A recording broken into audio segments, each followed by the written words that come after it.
사랑하는 성도 여러분, 그리고 진리의 말씀을 사모하는 모든 분들께 오늘 이 시간이 주님의 깊은 임재를 경험하는 은혜의 통로가 되기를 간절히 기도합니다. 우리 모두에게 너무나도 익숙한 시편 23편의 첫 구절이 있습니다. 여호와는 나의 목자시니 내게 부족함이 없으리로다. 아마 이 말씀을 모르는 분은 거의 없을 것입니다. 하지만 우리 자신에게 솔직하게 물어봅시다. 과연 얼마나 많은 이들이 그 목자께서 지금 바로 내 곁에 살아계신 것처럼 살아가고 있습니까? 우리는 입술로는 주님께서 우리를 인도하신다고 고백하지만 정작 갈림길에서는 내 생각과 내 경험을 따라 걷습니다. 그가 우리를 푸른 풀밭에 누이신다고 선포하지만 스스로의 선택으로 메마른 사막을 헤매곤 합니다. 시편의 아름다운 구절들은 우리의 입가에 맴돌지만 정작 우리 마음의 중심에서는 목자이신 주님이 멀리 계신 것은 아닐까요? 위대한 설교가 찰스 스펄전은 이렇게 경고했습니다. 수많은 사람들이 시편 23편을 마치 주수를 외우듯 반복하지만 정작 그 목자이신 주님을 인격적으로 만난 적은 없다. 그들은 성경 본문은 알지만 본문이 주인이신 그분은 알지 못한다. 혹시 이 말이 바로 우리의 이야기는 아닐까요? 하나님의 약속은 줄줄 외우면서 정작 그 약속을 주시는 분의 임재는 잊고 살아가는 것은 아닐까요? 오늘 우리는 시편 23편을 한 구절 따라가며 그 안에 담긴 깊고 진실한 영적인 의미를 되새겨보고자 합니다. 이 시간은 단순한 성경 공부가 아닙니다. 바로 우리 영혼을 비추는 거울이 될 것입니다. 시편 23편이 단순한 위로의 시를 넘어 혼돈의 세상 속에서 참된 신뢰를 요구하는 강력한 부르심임을 깨닫게 될 것입니다. 그리고 마침내 나의 선한 목자께서 여전히 나와 함께 걷고 계신지, 혹은 나도 모르는 사이에 그분을 멀리 뒤에 남겨두고 홀로 걸어왔는지 정직하게 마주하게 될 것입니다. 어쩌면 우리는 시편의 구절들은 잘 알고 있을지 모릅니다. 하지만 그 목자이신 주님을 오늘 다시 새롭게 만나야 할지 모릅니다. 여호와는 나의 목자시니 내게 부족함이 없으리로다. 이 고백이 얼마나 많이 찬양대의 목소리로 장례식의 기도 속에서 위로가 필요한 설교 단상에서 울려 퍼졌습니까? 하지만 동시에 얼마나 많이 이 고백이 살아있는 신앙의 선포가 아닌 그저 습관적인 종교적 언어로 우리의 입술에서 흘러나왔습니까? 찰스 스펄전 목사님은 말했습니다. 여호와는 나의 목자라고 말하는 것만으로는 충분하지 않다. 우리는 하나님의 돌보심에 온전히 의지하는 양처럼 살아야만 한다. 우리에게 너무나 익숙한 이 시편은 액자를 장식하기 위한 아름다운 시가 아닙니다. 이것은 목자를 따르는 자와 그저 풍경을 감상하는 자를 날카롭게 갈라놓는 검과 같습니다. 첫 구절부터 우리에게 피하고 싶은 질문을 던집니다. 주님은 정말로 나의 목자이신가? 아니면 그저 내가 외워둔 멋진 칭호일 뿐인가? 양이 된다는 것은 결코 편안한 일이 아닙니다. 그것은 의존적인 존재가 되는 것이며 가야 할 길을 스스로 알지 못함을 인정하는 것이고 자신의 힘을 신뢰하지 않는 것입니다. 양이 된다는 것은 목자가 없으면 길을 잃을 수밖에 없는 연약한 존재임을 시인하는 것입니다. 하지만 자기개발과 자율성이 미덕이 된 이 시대에 이러한 의존성은 나약함의 상징처럼 들립니다. 오늘날 많은 이들이 목자에 대한 순종 없이 시편이 주는 유익만을 원합니다. 지팡이의 인도는 거부하면서 푸른 풀밭만을 원합니다. 영혼의 쉼을 갈망하지만 목자의 방향 제시는 받아들이려 하지 않습니다. 안전을 원하지만 순종은 원치 않습니다. 그들은 오직 내어드림이 있는 곳에 참된 쉼이 있고 오직 항복이 있는 곳에 푸른 초장이 있으며 오직 인도하심을 따를 때 평화가 있다는 사실을 잊어버렸습니다. 스펄전 목사님은 단호하게 우리를 일깨웁니다. 그리스도는 여러 목자 중 한 분이 아니다. 그분은 자신의 양떼를 나누는 것을 허락지 않으신다. 그분이 당신의 유일한 목자가 되시든지 아니면 당신은 여전히 길 잃은 양일 뿐이다. 솔직하게 우리 자신을 돌아보면 오늘날 수많은 현대 기독교인들이 선한 목자의 자리를 다른 것들로 대체했음을 알 수 있습니다. 유명한 목회자나 기독교 인플루언서, 귀에 듣기 좋은 부드러운 교리, 혹은 성공주의 신학 같은 것들로 말입니다. 그러다 인생의 위기가 닥치고 영혼이 자비를 부르짖을 때 그들은 자신에게 참된 방향 제시가 없었음을, 오직 수많은 소음만이 가득했음을 깨닫게 됩니다. 여호와는 나의 목자시니라고 고백하는 것은 나의 독립적인 자아에 대한 전쟁 선포입니다. 그것은 내 안에 교만한 왕좌를 거부하는 것이며 인도받아야만 하는 가장 겸손한 자리, 바로 양의 자리로 내려가는 것입니다. 그리고 바로 여기에 20편 첫 구절에 숨겨진 영광이 있습니다.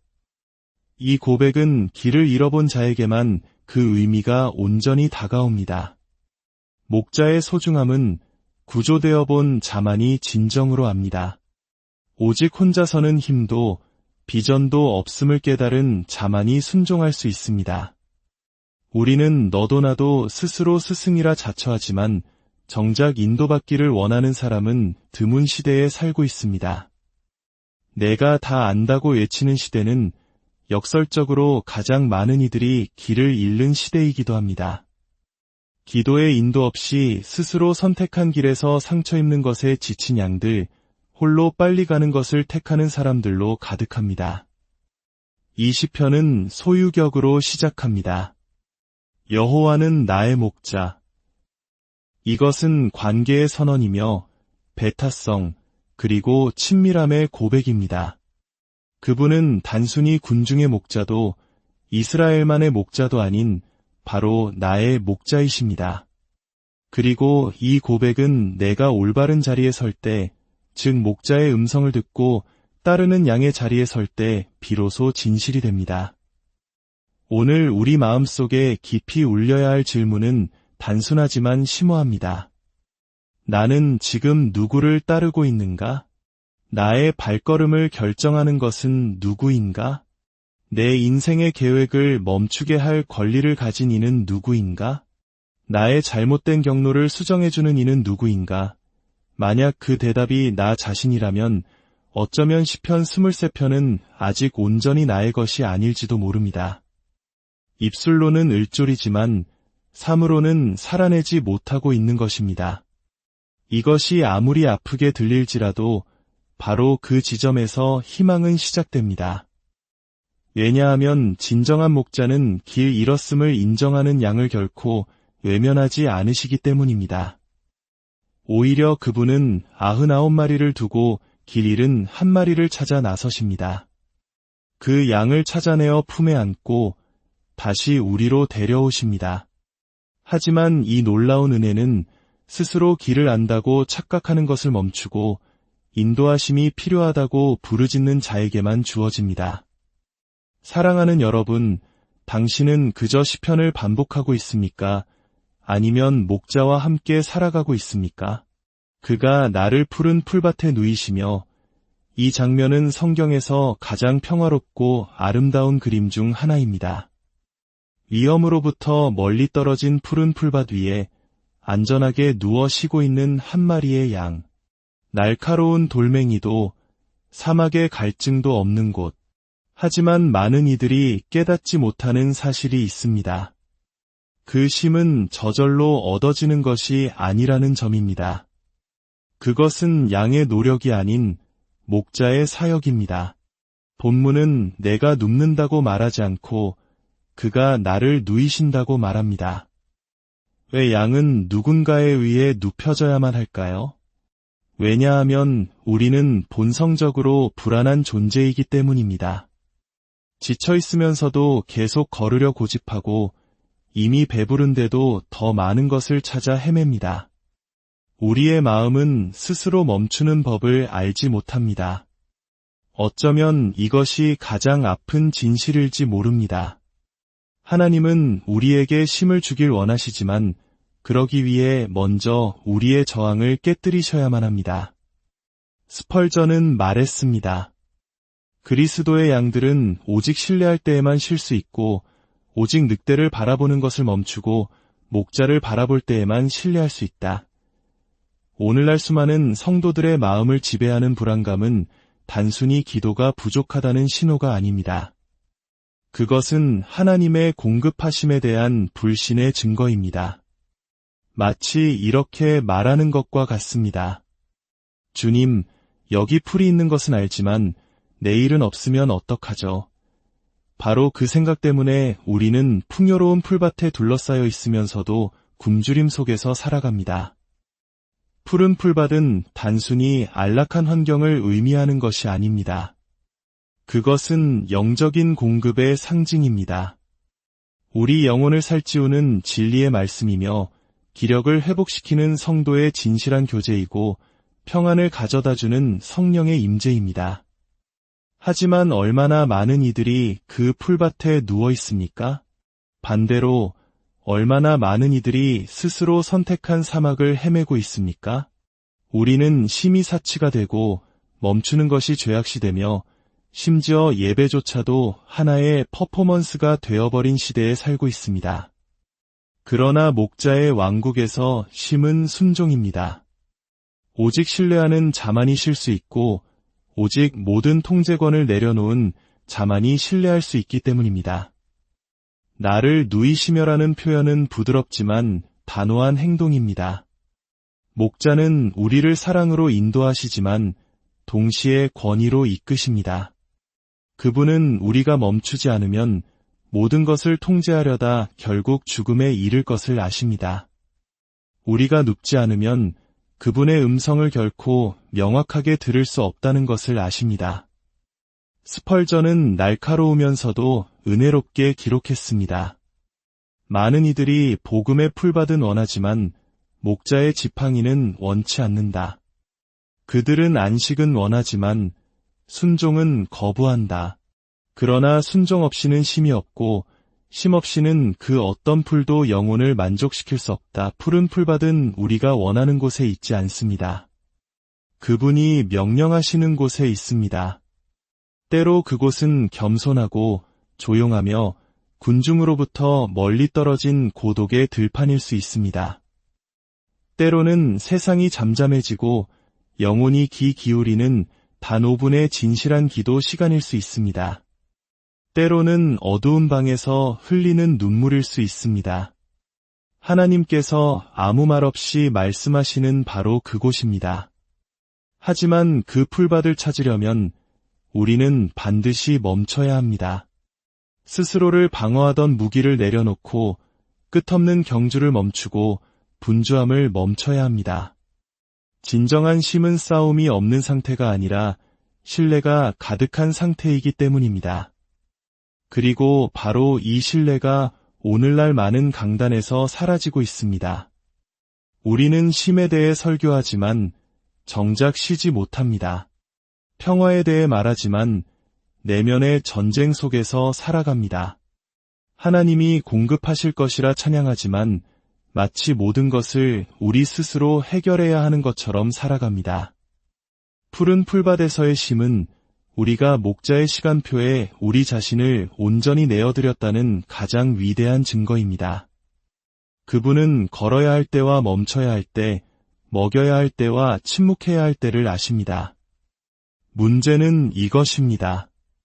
당신은 그분이 누우라고 하시는 곳에 누울 만큼 충분히 그분을 신뢰하십니까? 아니면 하나님 자신이 예비하신 것보다 더 좋은 풀밭을 찾을 수 있다고 믿으며 계속해서 메마른 땅을 방황하시겠습니까? 어쩌면 오늘이 바로 멈춰야 할 날인지 모릅니다. 풀이 부족해서가 아니라 순종이 부족해서 지쳐있음을 인정해야 할 날입니다. 당신이 멈추기로 결심한다면 그분이 당신을 쉬게 하실 것입니다. 그리고 눈을 떴을 때 당신은 깨닫게 될 것입니다. 풀은 언제나 그곳에서 푸르렀지만 그것을 보지 못했던 것은 바로 우리의 눈먼 마음이었음을 말입니다. 쉴만한 물가로 인도하시는도다. 시편 23편에 언급된 쉴만한 물가는 단순히 육체의 갈증을 해소하는 장소가 아닙니다.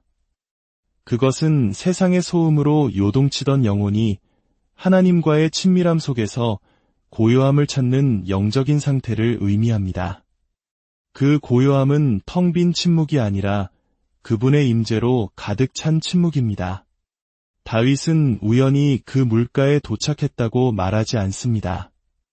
그는 믿음으로 선포합니다. 나를 쉴만한 물가로 인도하시는도다. 여기에 비밀이 있습니다. 여기에는 이끄심이 있고 온유함이 있으며 불안과 안식 사이, 절망과 평화 사이에 존재하는 거룩한 시간이 있습니다. 스펄전은 이렇게 기록했습니다.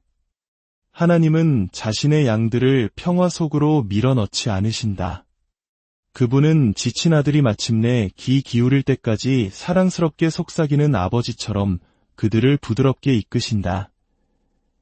이 온유한 이끄심은 현대사회의 방식과 극명한 대조를 이룹니다.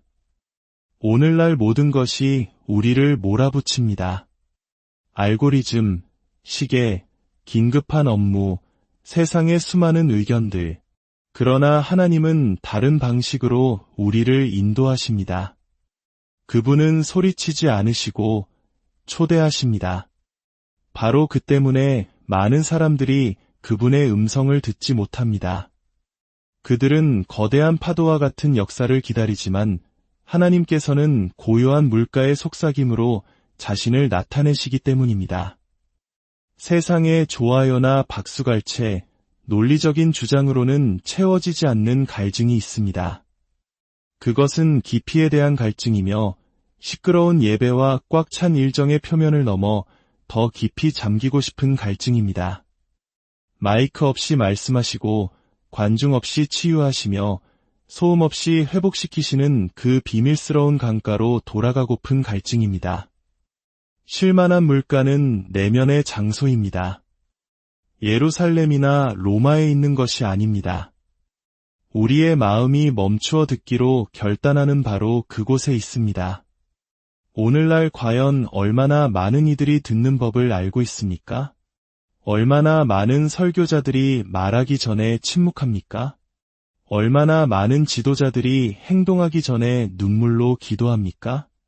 얼마나 많은 성도들이 축복을 받기 위해서가 아니라 목자의 얼굴을 구하기 위해 예배당에 들어섭니까? 다윗은 자신이 인도받아야 함을 알았습니다. 그는 자기 자신을 신뢰하지 않았습니다. 이것이 바로 우리에게 부족한 것입니다. 영혼이 길을 잃었고 방향 제시가 필요하다는 것을 인정하는 겸손한 말입니다. 스펄전은 이 구절에 대한 묵상에서 이렇게 썼습니다. 은혜의 고요한 물가는 교만의 지름길을 버리고 의존이라는 좁은 길에 자신을 내어준 자들만이 발견할 수 있다. 교회에 수십 년을 다녔지만 단 한 번도 이 물을 마셔보지 못한 사람들이 있습니다. 그들은 찬양하는 법, 설교하는 법, 봉사하는 법을 알지만 멈춰서서 단순히 하나님과 함께 있는 법은 모릅니다. 그들은 말씀에 대한 지식으로 살아가지만 말씀 자체이신 그분을 인격적으로 알지 못합니다. 쉴만한 물가가 우리를 치유하는 것은 그 물이 잔잔하기 때문이 아닙니다. 그것은 그 물이 순수하기 때문이며 자신의 위대함을 드러내기 위해 화려한 기적이 필요 없는 하나님을 나타내기 때문입니다. 부드러운 산들바람 소리 가운데 다스리시는 하나님, 무대 위에서 당신을 과시하는 것보다 고독 속에서 당신을 만나기를 더 원하시는 하나님을 드러내기 때문입니다. 하지만 그곳에 이르기 위해서는 인도받아야만 합니다. 하나님의 물가에는 홀로 달려가서는 결코 도착할 수 없습니다. 목자의 느린 걸음을 따라갈 때에만 이를 수 있습니다. 이것이 아마도 현대교회가 마주한 가장 큰 도전일 것입니다. 하늘의 느림을 받아들이는 것. 우리는 전략을 원하지만 그분은 임재를 주십니다. 우리는 방법을 원하지만 그분은 침묵을 주십니다. 우리는 결과를 원하지만 그분은 길 자체를 주십니다. 그 길 위에서는 도착하는 것보다 걸어가면서 변화되는 것이 더 중요합니다. 쉴만한 물가는 여전히 존재합니다. 사라지지 않았습니다. 하지만 그곳은 하나님과 싸우기를 멈추고 그분이 이끄시도록 자신을 내어드리는 자에게만 모습을 드러냅니다. 그리고 그것은 신뢰를 요구합니다. 침묵이 버려짐이 아니며 온유함이 나약함이 아니고 평온함이 목적 없음이 아니라 가장 친밀한 형태로 임재하시는 그분의 현존임을 믿는 신뢰를 요구합니다.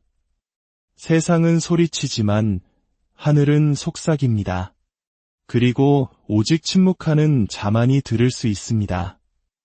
어쩌면 수많은 이들이 여전히 목마른 이유가 바로 이것일지 모릅니다. 그들은 온유하게 인도받을 준비가 되어 있지 않습니다. 그들은 목자와 함께 걷는 것보다 군중과 함께 뛰는 것을 선호합니다. 물소리보다 박수 소리를 더 사랑합니다. 하지만 오늘 목자는 여전히 우리를 인도하고 계십니다. 여전히 우리를 부르고 계십니다. 그 부르심은 다급함이 아닌 사랑으로 다가옵니다. 질문은 이것입니다. 당신은 계속해서 달려가시겠습니까? 아니면 당신의 영혼이 마침내 쉴 수 있는 유일한 그곳으로 인도받으시겠습니까? 내 영혼을 소생시키시고 세상은 우리에게 일시적인 위안을 줄 수 있지만 오직 하나님만이 영혼의 소생, 즉 진정한 회복을 주실 수 있습니다. 우리는 수많은 이들이 왜 지쳐 있는지조차 모른 채 탈진해버린 시대를 살고 있습니다.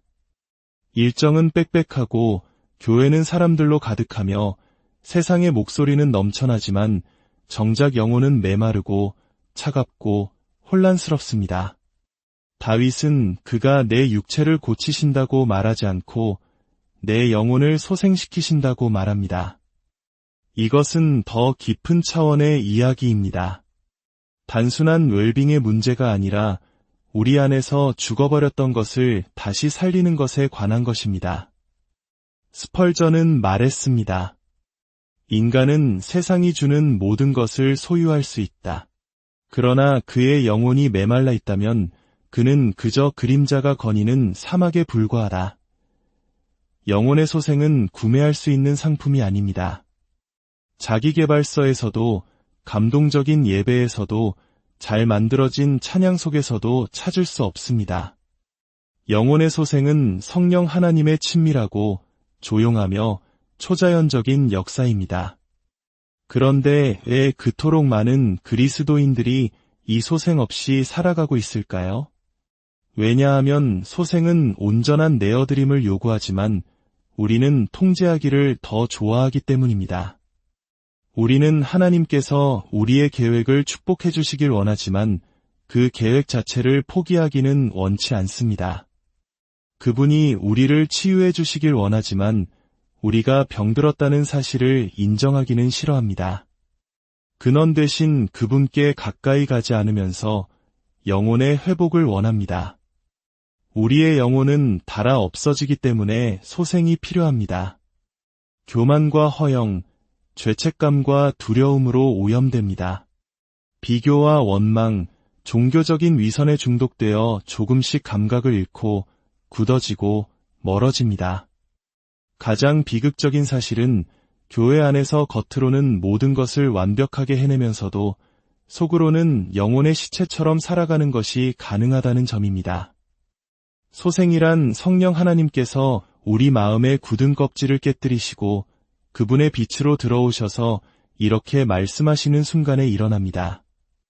내가 여전히 여기 있다.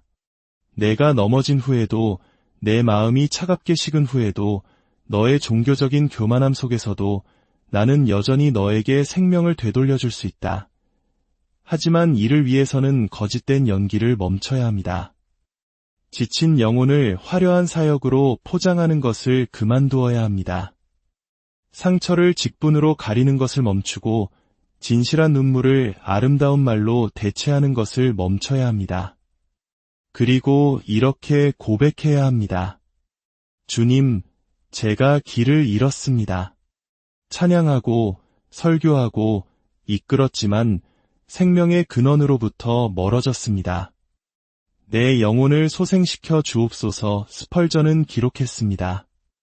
탈수된 영혼을 가진 채 계속 걸어가려는 신자보다 더 비극적인 것은 없다. 죄는 우리를 지치게 할 수 있지만 영적인 교만은 영혼을 서서히 죽인다. 소생은 감정이 아니라 변화입니다. 성령께서 우리 영혼의 재 위에 숨을 불어넣으실 때 꺼진 줄 알았던 불씨가 다시 타오르는 것입니다. 어쩌면 오늘 당신에게 필요한 것은 새로운 교리나 새로운 예배, 새로운 직분이 아닐지도 모릅니다. 어쩌면 당신에게 필요한 것은 오직 진정한 깨어짐의 순간, 고요한 골방, 그리고 참된 회개일지 모릅니다.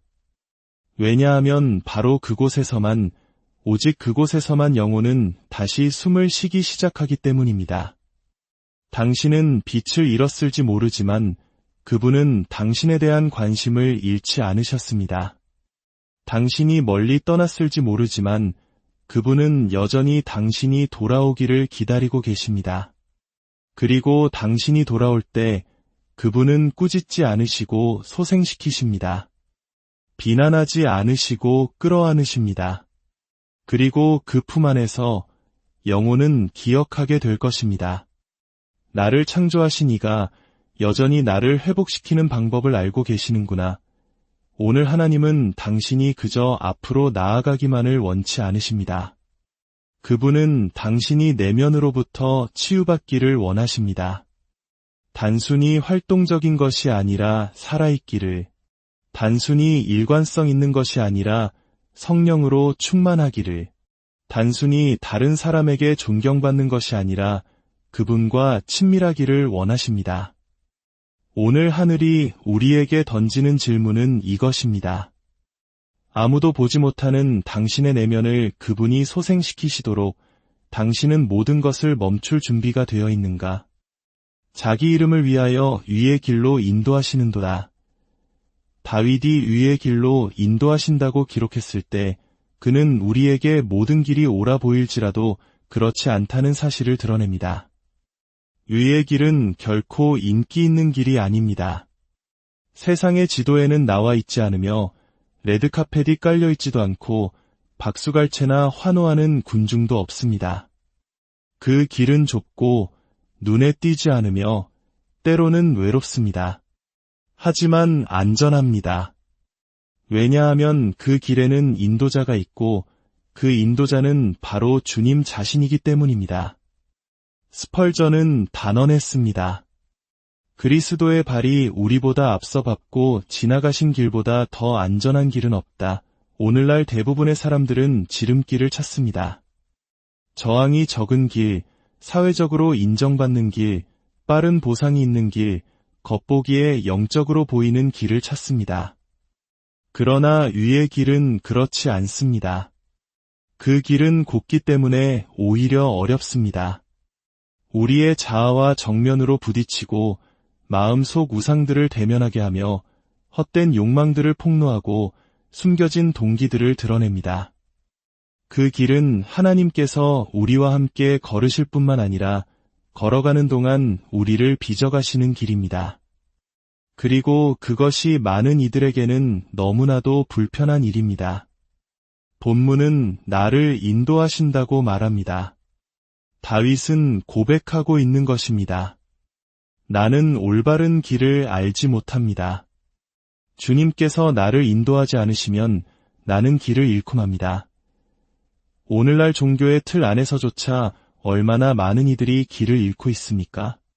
얼마나 많은 이들이 자신의 의지를 나침반으로 삼고 있습니까? 실제로는 믿음으로 위장한 욕망이었으면서도 하나님께서 인도하셨다고 말하는 이들이 얼마나 많습니까? 의의 길은 순종을 요구합니다. 그 길은 일이 꼬였을 때만 방향을 묻는 길이 아닙니다. 그 길은 당신의 걸음걸이 속도까지도 하나님께서 결정하시는 길입니다. 어떤 길은 굴욕을 통과하고 어떤 길은 결핍을, 또 어떤 길은 침묵을 통과합니다. 하지만 그 모든 길은 결국 위에 이르게 되며 그것은 세상의 그 어떤 편안함보다 더 가치가 있습니다. 현대 기독교의 가장 큰 위기는 이것입니다. 우리는 하나님의 의를 원하지만 그분의 길로 걷기는 원치 않습니다. 자녀로 대우받기는 원하지만 모든 것을 스스로 결정하는 자처럼 살고 싶어 합니다. 승리는 원하지만 순종은 싫고 목적은 원하지만 방향 제시는 거부합니다. 영광은 원하지만 십자가는 피하고 싶어 합니다. 그러나 시편은 분명히 말합니다. 그가 인도하신다고. 우리가 인도하는 것이 아닙니다. 그분이 목자이시고 우리는 양입니다. 양이 스스로를 인도하려 할 때 보이지 않는 구덩이에 빠지고 양떼로부터 멀어져 자유라고 착각하며 늑대가 있는 곳으로 달려갈 뿐입니다. 그리고 이 모든 인도의 궁극적인 목적은 무엇입니까? 자기 이름을 위하여 우리의 공로 때문이 아닙니다. 우리의 노력 때문도, 우리를 높이기 위함도, 사람들 사이에서 우리를 유명하게 만들기 위함도 아닙니다. 오직 그분의 이름을 위하여. 성경에서 이름은 그분의 성품, 명성, 그리고 본질을 나타냅니다. 하나님께서 한 사람을 의의 길로 인도하시는 것은 그 사람의 삶을 통해 그분의 이름이 높임을 받으시기 위함입니다. 이것은 신앙마저도 자기 홍보의 수단으로 변질되고 재단이 무대가 되며 영성이 명성과 지위, 통제력을 얻기 위한 교환화폐가 되어버린 이 세상에서 가히 혁명적인 선언입니다. 시편 기자는 우리를 본질로 되돌려 놓습니다. 이 모든 이야기의 중심은 우리가 아닙니다. 스펄전은 선포했습니다. 은혜의 가장 고귀한 동기는 자신의 이름에 대한 하나님의 사랑이다. 그분은 우리에게 빚진 것이 있어서 신실하신 것이 아니라 스스로 자신을 부인할 수 없기 때문에 신실하신 것이다. 하나님께서 자신을 잊으셨다고 믿으며 이기 속에서 살아가는 많은 이들에게 다윗은 상기시켜줍니다. 그분이 인도하시고 공급하시고 돌보시고 회복시키시는 이유는 오직 그분의 이름 때문이라고. 즉, 하나님의 신실하심은 우리의 자격에 달려있는 것이 아니라 그분의 변치 않는 성품에 달려있다는 것입니다. 이것이 얼마나 큰 위로가 됩니까? 우리가 얼마나 자주 넘어집니까? 계속 나아갈 힘이 없을 때가 얼마나 많습니까? 기도가 메마르고 믿음이 약해지며 영혼이 침묵할 때가 얼마나 많습니까? 그럼에도 불구하고 그분은 계속해서 우리를 돌보십니다. 우리가 자격이 있어서가 아니라 그분이 약속하신 바에 신실하셔야 할 자격이 있기 때문입니다.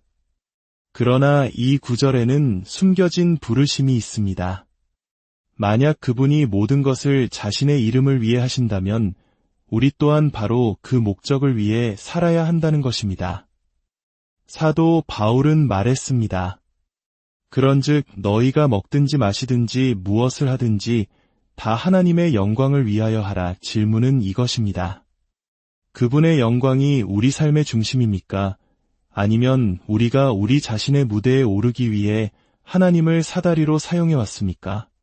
내가 사망의 음침한 골짜기로 다닐지라도 해를 두려워하지 않을 것은 주께서 나와 함께 하심이라. 시편 기자는 이제 우리를 모두가 두려워하는 곳, 바로 사망의 음침한 골짜기로 데려갑니다. 그는 만약 내가 걷는다면이라고 말하지 않고 내가 다닐지라도라고 말합니다. 고통은 확실하며 고난은 선택사항이 아니기 때문입니다. 그 그림자는 언젠가 반드시 찾아옵니다. 그러나 스펄전 목사님은 이 어두운 구절 속에서 놀라운 빛을 발견했습니다. 본문은 죽음의 골짜기가 아니라 죽음의 그림자 골짜기라고 말한다. 그림자는 빛이 가까이 있을 때에만 존재할 수 있다. 바로 이 지점에서 많은 이들의 세상이 무너져 내립니다. 그들은 하나님이 성전과 축복과 찬양 속에만 계신다고 배웠기 때문입니다. 골짜기 속에도 하나님이 함께 하신다는 사실을 아무도 가르쳐주지 않았기 때문입니다. 스펄전은 말했습니다. 그리스도는 평안함 속에서보다 폭풍 속에서 더 깊이 경험된다. 골짜기는 그분이 자신의 사랑의 깊이를 드러내시는 곳이다. 골짜기는 그리스도인이 그저 들어왔던 것을 암송하는 것을 멈추고 자신이 믿는 바를 실제로 살아내기 시작하는 곳입니다. 잔칫날 하늘을 바라보던 눈이 이제는 진실한 기도로 감기는 곳입니다. 골짜기는 교만이 죽고 영혼이 신음하며 믿음이 풀무불 속에서 시험받는 곳입니다. 그러나 동시에 골짜기는 목자께서 가장 가까이 다가오시는 곳입니다. 시편의 시제가 그분에서 주님으로 바뀝니다. 주께서 나와 함께 하심이라 풍요로울 때 우리는 그분이 나를 축복하신다고 말합니다. 골짜기 속에서 우리는 주님이 나와 함께 계십니다. 라고 고백합니다. 이것은 더 이상 하나님에 대한 선언이 아니라 하나님과의 대화입니다. 친밀함은 어둠 속에서 태어납니다. 고통 속에서는 인간의 신학이 침묵하고 상투적인 위로는 힘을 잃으며 논리적인 설명은 위로가 되지 않습니다. 그러나 그분의 임재는 남아 있습니다. 다윗은 골짜기에서 꺼내달라고 간청하지 않습니다. 탈출하게 해달라고 부르짖지 않습니다. 그는 단지 고백합니다. 해를 두려워하지 않을 것은 주께서 나와 함께 하시기 때문이라. 두려움의 부재는 악의 부재에서 오는 것이 아니라 나와 함께 하시는 분에 대한 확신에서 옵니다. 혼돈 속 평화의 신비가 바로 여기에 있습니다. 그것은 우리가 어디에 있느냐의 문제가 아니라 누구와 함께 있느냐의 문제입니다. 혹시 지금 이 골짜기를 지나고 있습니까? 주위를 둘러봐도 출구가 보이지 않습니까? 기도는 천장을 뚫지 못하는 것 같고 하나님의 침묵이 그 어떤 말보다 더 크게 들립니까? 포기하지 마십시오. 그 골짜기는 길의 끝이 아니라 통과하는 과정입니다. 그리고 그분은 바로 거기에 설명이 아닌 임재로 함께 하십니다. 아무도 보이지 않을 때 그분이 당신의 손을 붙잡고 계십니다. 눈물이 땅에 닿기도 전에 그분이 당신의 눈물을 들으십니다. 모두가 당신을 홀로 두었다고 말할 때 그분이 당신 곁에서 함께 걷고 계십니다. 스펄전은 이렇게 썼습니다. 하나님의 손길을 볼 수 없을 때 그분의 심장을 신뢰하라. 골짜기를 빠져나올 때 당신은 더 이상 같은 사람이 아닐 것입니다. 단순히 살아남았기 때문이 아니라 아무도 아름다움을 볼 수 없었던 그곳에서 하나님의 신실하심을 깊이 만났기 때문입니다. 골짜기의 고통은 간증으로 변하고 밤의 울음은 새벽의 힘이 될 것입니다.